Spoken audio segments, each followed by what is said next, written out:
was? If so, this video is for you. Quotes, affirmations, and journaling are great tools for helping us to shift our mindsets. And in today's video, in today's mindful moment and reflection, I'm going to show how journaling reminded me of the importance of sitting with my elders. So let's begin with our quote. I have my notes in front of me. You gotta have a long memory because you're singing a long song. Now, I can't take credit for those words. They're actually coming from the very wonderful Dr. Kokava Selassie. But here's three things that I want you to remember. Number one, collect the stories. Number two, sing their praises. And number three, create more. I would love for you to stay around past that mindful moment, past that word of affirmation, to listen to my reflection. My name is Maya D, and I'm a storyteller by trade. I do so through dance, and more recently, I've been doing it through writing, most of which is coming from my journaling, because journaling has encouraged me to do a lot of self-reflection and building my self-awareness. As a child, my mother encouraged me to journal, telling me like to make sure that I wrote out my thoughts before I came back to speak to her. And she honestly didn't say it that nicely, but it still rang true, because through that writing, I was able to process my emotions and be able to speak to her without the intensity, as much intensity with the feelings. So processing and reflecting. I want to share one of those reflections with you right now. So feel free to get cozy. If you're watching this on the replay, you can pause.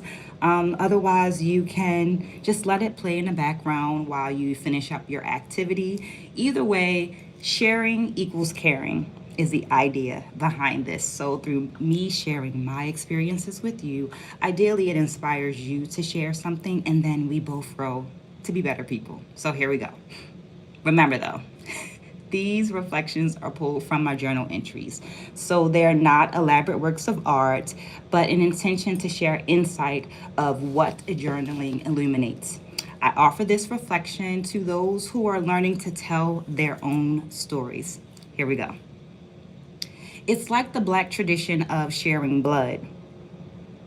What? I looked to the professor, who did not identify as Black, and asked what their source was for this piece of information so that I could do some additional research. They proceeded to tell me that they couldn't remember. Oh, okay. So I turned to the person to my right that identified as Black and asked, "Excuse me, do you share blood with other people?" They said no. So then I turned to my left to a person who also identified as Black and asked them, "Do you share blood with other people?" They said no. Lastly, I turned back to the professor. This line in the book is written as if it's a fact, but here are three Black people sitting in this class, and none of us share our blood with other people. So I'm going to request that you take it out of the book, because you also don't remember who you got this information from. Now, I understand that that was a very bold request of me, but intentional or not, the information included in the book was misleading. Because of the way our society is set up and the way that some people's biases are set up, some well-intended person would read that book that was published by a doctor and think that it was the whole truth. I didn't believe that this person had the right, the guidance, or the wisdom to tell my truth. This experience is a recount of one of my courses during my higher education experience. And it's a testament as to why we must tell our own stories, because we can offer the integrity, the guidance, and the clarity needed. Within our stories are our history, the legacies of our families, our community, and our society. This is an important role, and it should not be left up to just anyone. So remember, number one, collect the stories. Sit at the feet of your elders. Traditions tend to have some type of backstory, like an origin story. These stories offer that foundational information as to why things might be done a certain way, and may be useful in the present, but also in the future to the livelihood of your family lineage, your community, and your society, and our society, I should say. Understanding these traditions and stories allow us to conserve them and bring them into our contemporary lives so that they're here for the future generations. While our elders are living libraries, they don't often open up as easy as a book does. So it's important to have patience when you're listening to them. It's also important to that we are actively listening and recording as they are talking to us, as they're sharing these important jewels, this very valuable information. But this process of recording can be as simple as like pressing the voice memo on your phones. Ask the questions and actively listen. And sometimes it's going to be okay. It's going to go in a circle, but you're recording and you just sit there and listen because their stories are our history. This history can be used to prevent danger, to help keep us safe, and to eliminate confusion or help us to navigate challenges.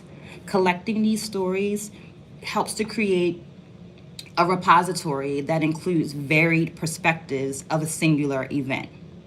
Number two, sing their praises. Their victories are our victories. We honor our lineage when we speak the truth to someone that attempts to dishonor our family, our community, or our society. Ever heard of the concept of poly perspectives? Well, I'm no doctor in this area, but I understand that it acknowledges that multiple truths can exist within the same space. This reminds me of when they talk about an event can happen and there will be a different story that is equivalent to the different amount of bodies that are in that space. So that means that if there are 10 people there in that one space, it might be 10 different versions because we all experience the event differently. Poly perspectives and poly truth. But until lions have historians, tales will always glorify the hunter. In dark times, we can raise our vibes, raise our vibrations by recounting our family, our community, and our society's victories. It will always be our responsibility to recant our victories of our family, our lineage, and our community. Who else to do better, right? Number three, create more. How do you create a legacy? That's a big question. Well, you do it by doing good things, by building social credit and doing things that help to build future opportunities. Every positive action you take today is going to create and inform the future. Our generations will be able to require respect of our lineage based on our present day actions. So move with intention. Our voices are most certainly needed in order to complete the story of our community, right? To offer complexity and texture to the stories, the archaic stories that are being retold. We can do that. Some details are missing. Some are from the past and some are from the present. I got my notes. In the words of the wise Dr. Kokava Selassie, you gotta have a long memory because you're gonna sing a long song. So remember, collect the stories, sing the praises, and create more. Quotes, affirmation, and journaling have been my tools to shift my mindset. So even in this case where I was very angry, very, very angry with the professor, I had to sit down and write it out, right? Going back to what my mother said earlier, why am I feeling like this? Is there something that I can do to not feel like this in the future? And what will that thing be? I've also included some links to some affirmations and journals in the details. Please feel free to check them out. But as a bonus, here's a prompt. What's your favorite family tradition and how did it start?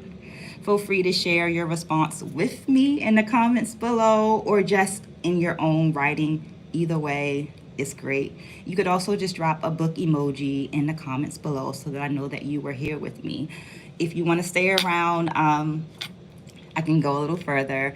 About 4 years ago, I began collecting quotes from wise women and writing them in my journal and writing beneath them affirmations. And I noticed this wonderful thing was going on. While journaling, I noticed that there was this alignment between the stories that I was remembering in the affirmations. It almost felt like the affirmations, those reminders, were helping me to remember experiences in my life where I demonstrated the very thing that the affirmation spoke to. So I was like, okay, this is a thing, let me see if other people notice this, and let me see if other people can be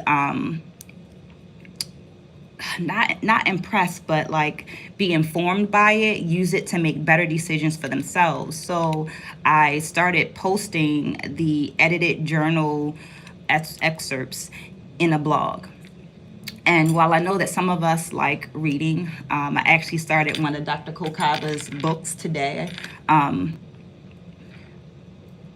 I know that some of us also like listening. So I wanted to come on over 30 days and share some of these reflections from my journals in these lives, so that I'm sharing with you how journaling has helped me, and maybe it inspires you to journal as well. I hope you like this bit of storytelling and reflection.